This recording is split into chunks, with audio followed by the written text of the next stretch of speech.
એને કોઈ પુરુષ કે એનો પ્રેમી એવો વાયદો આપે કે હું તારી સાથે લગ્ન કરીશ, પરંતુ એ પુરુષ છે એ જ પરિણીત હોય તો? જી હા, આવી જ ઘટના જેતપુરમાં બની છે, જેમાં એક પ્રેમીએ તેની પ્રેમિકાને એવો વાયદો કર્યો કે હું મારા લગ્ન તોડી ડિવોર્સ આપીને તારી સાથે લગ્ન કરીશ, પરંતુ એ વસ્તુ ના બની. બેઉની વચ્ચે મારામારી થઈ અને તેમજ બેઉ એકબીજા ઉપર ફરિયાદ નોંધાવી. શું સમગ્ર મામલો છે? શું કામ આ વસ્તુ થઈ છે? પ્રેમ સંબંધ ઉપર લાંછન લગાવનાર આ કઈ ઘટના છે? એની વાત, એની માહિતી બધી જ આજની ક્રાઇમ સ્ટોરીમાં.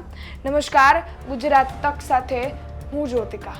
જેતપુરમાં હરશ્યામ ઠુમ્મર નામકનો વ્યક્તિ તેના પત્ની સાથે રહે છે, પરંતુ હરશ્યામ ઠુમ્મર નામના વ્યક્તિને બીજી કોઈ સ્ત્રી સાથે એક સંબંધ પણ હોય છે. એ સંબંધનું ધ્યાન છેલ્લા 7 વર્ષથી તેની પત્નીને પણ હોય છે. તે બંનેની વચ્ચે 2019થી સંબંધ હોય છે તેવું પોલીસ દ્વારા જણાવવામાં આવી રહ્યું છે.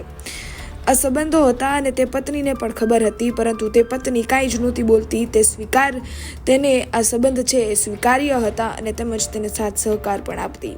એ પતિ પત્ની ક્યાંય જ પણ ફરવા જાય તો તે પ્રેમિકા છે તેને સાથે લઈને જતા. એ પ્રેમિકા છે તેના પણ 2 ડિવોર્સ થઈ ચૂક્યા છે અને તેને નાની એક પુત્રી પણ છે, પરંતુ તે આની સાથે છેલ્લા 7 વર્ષથી સંબંધમાં હતી અને તેમજ તેની સાથે 7 વર્ષથી સંબંધમાં હોવા છતાં પણ કંઈક નાની નોકઝોક થઈ, બોલાચાલી થઈ અને તેમજ બેઉની વચ્ચે મારામારી થઈ. મારામારી થતાં જ જે પ્રેમિકા છે તેને એ આરોપી હરશ્યામ ઠુમ્મર ઉપર રેપના આરોપ લગાડ્યા છે. આ સમગ્ર મામલો પોલીસ મથકે પણ પહોંચ્યો છે અને પોલીસે આ સમગ્ર બાબતે કાર્યવાહીનો દોર ચાલુ કર્યો છે. સૌપ્રથમ શું કહી રહ્યા છે આ સમગ્ર બાબતે જેતપુરના પોલીસ અધિકારી તે સાંભળીએ. જેતપુર શહેરમાં એક રેપની ફરિયાદ દાખલ થઈ છે, જેમાં આરોપી તરીકે હરશ્યામ ઠુમ્મરનું નામ સામે આવેલ છે. જે આરોપી છે તે પરિણીત છે અને જે લેડીઝ છે તે પણ અગાઉ 2 વાર પરિણીત હતી અને છૂટાછેડા થયેલ છે. તેમને એક સંતાનમાં એક છોકરી છે. તે બંનેના જે આરોપી અને ફરિયાદી બંનેના અગાઉ પ્રેમ સંબંધ હતા તેવું તપાસમાં ફલિત થાય છે અને 2018-19થી એ લોકો સંબંધમાં હતા અને આરોપીએ એમની સાથે પ્રેમ લગ્ન કરશે અને પોતાની પત્નીને છૂટાછેડા આપી અને તેમને પ્રેમ લગ્ન એમની હારે કરશે એવી ખાતરી આપી અને તેમની સાથે સરી સંબંધ બાંધેલો હતો. એ આધારે ફરિયાદીએ રેપની ફરિયાદ દાખલ કરાવેલ છે અને આ બનાવમાં બંને વચ્ચે મારામારી થતાં બંનેમાં ક્રોસ ફરિયાદ દાખલ થઈ છે, જેમાં હરશ્યામ ઠુમ્મરે જે આરોપી તરીકે એમાં જે બેન છે એ એમની છોકરી અને એક અજાણ્યો પુરુષ એ ત્રણેય વિરુદ્ધ મારામારી અંગેની ફરિયાદ દાખલ કરાવેલ છે. સર, જે આ ઉદ્યોગપતિ છે એ કોણ છે અને આ જે છોકરી છે તેની સાથે તેને ક્યારથી પ્રેમ સંબંધ બંધાણો હતો અને અચાનક એવું તે શું થયું તે વાત મારામારી સુધી પહોંચી ગઈ? જે આરોપી છે એનું નામ હરશ્યામ ઠુમ્મર છે, જે અહીંયા ઉદ્યોગ ધરાવે છે જેતપુરમાં, અને જે લેડીઝ છે એમની સાથે એમને 2018-19થી સંબંધ હોવાનું ફલિત થાય છે અને બંને વચ્ચે પ્રેમ સંબંધ હતો અને એમને લગ્ન કરવાની લાલચ આપી અને એમની સાથે સરી સંબંધ બાંધેલાનું ફરિયાદમાં જણાવેલ છે. બંને વચ્ચે જે મારામારી થઈ એમાં ગઈકાલે જે એમના રહેણાંક મકાનમાં આરોપી છે ત્યાં જતાં બંને વચ્ચે બોલાચાલી થતાં અને એક અજાણ્યો પુરુષ છે એ પણ લેડીઝ સાથે હતો, એ બાબતે કોઈ મારામારી થઈ હોય તેવું પ્રાથમિક દ્રષ્ટિએ જણાવ્યું છે. હાલ આરોપીઓનું સ્ટેટસ શું છે બંનેનું? બંને આરોપીઓ હજી ડિટેન કરવાના બાકી છે. સમગ્ર બાબતે જેતપુર પોલીસ અધિકારી દ્વારા જણાવવામાં આવ્યું છે કે આ બંનેની વચ્ચે છેલ્લા 7 વર્ષથી પ્રેમ સંબંધ હતા. તેની જાણ તેની પત્નીને પણ હતી ને તે સાથે પણ રહેતા હતા. સાથે જ બેઉની વચ્ચે કંઈક બોલાચાલી થાય છે અને તેમજ તે જે પ્રેમિકા છે તેને બીજા કોઈ યુવક સાથે જોતા કે બોલાચાલી થતાં વાત મારામારી સુધી પહોંચે છે અને તેમજ તે આ કારણોસર જ તે જે પ્રેમિકા છે તેને તેના પ્રેમી ઉપર આ કેસ ફાઇલ કર્યો છે. મારામારી દરમિયાન સામે જે પ્રેમી છે હરશ્યામ ઠુમ્મર તેને પણ આ પ્રેમિકા ઉપર કેસ કર્યો છે. આ સમગ્ર બાબતે હવે શું કહી રહ્યા છે ભોગ બનનાર તેમને પણ સાંભળી લઈએ. 7 વર્ષથી રિલેશન હતા. એમાં શરૂઆતમાં એની પત્ની એનો સાથ આપ્યો હતો અમારા સંબંધને આગળ વધારવા માટેથી. 1.5 વર્ષ અમારા ભેગી રહી મને આબુ લઈ ગઈ હતી 2 માણા ભેગી. ત્યાં મારા શ્યામ સાથે એને લગ્ન કરાવ્યા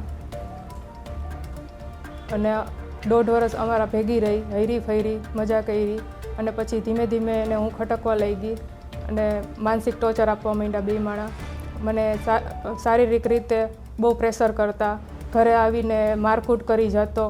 હું એના સંબંધમાંથી છૂટવા માગતી તો એ મને મારતો, બીજાના ફોનમાંથી મેસેજ કરે, હું એને ફોન બ્લોક કરી નાખું તો મારી દીકરીને મારે, મને મારે. આવું એકવાર નહીં ઘણી બધી વાર થયું છે.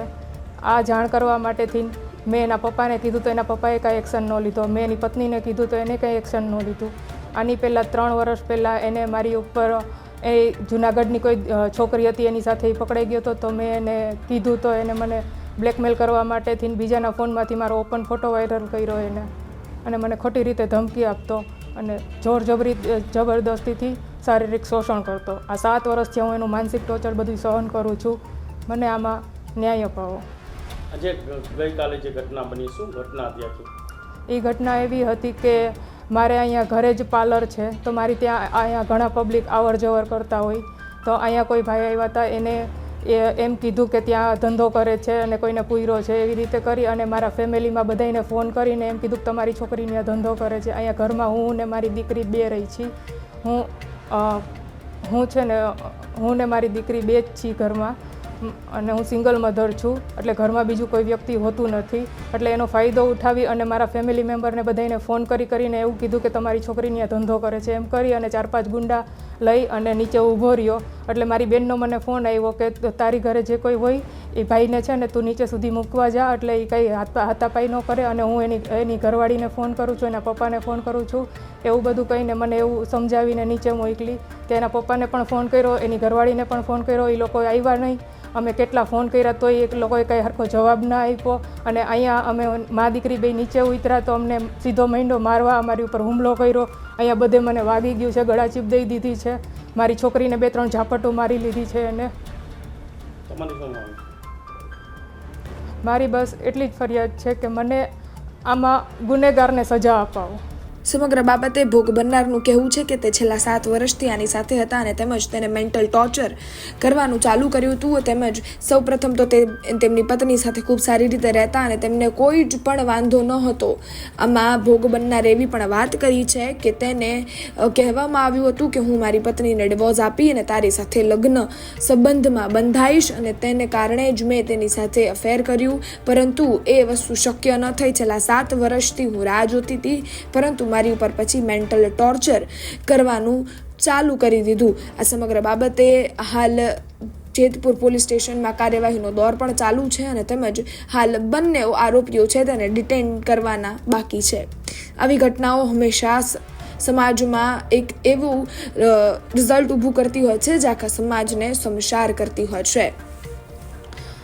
રાજકોટથી રોનક મજીઠિયાનો રિપોર્ટ, ગુજરાત તક.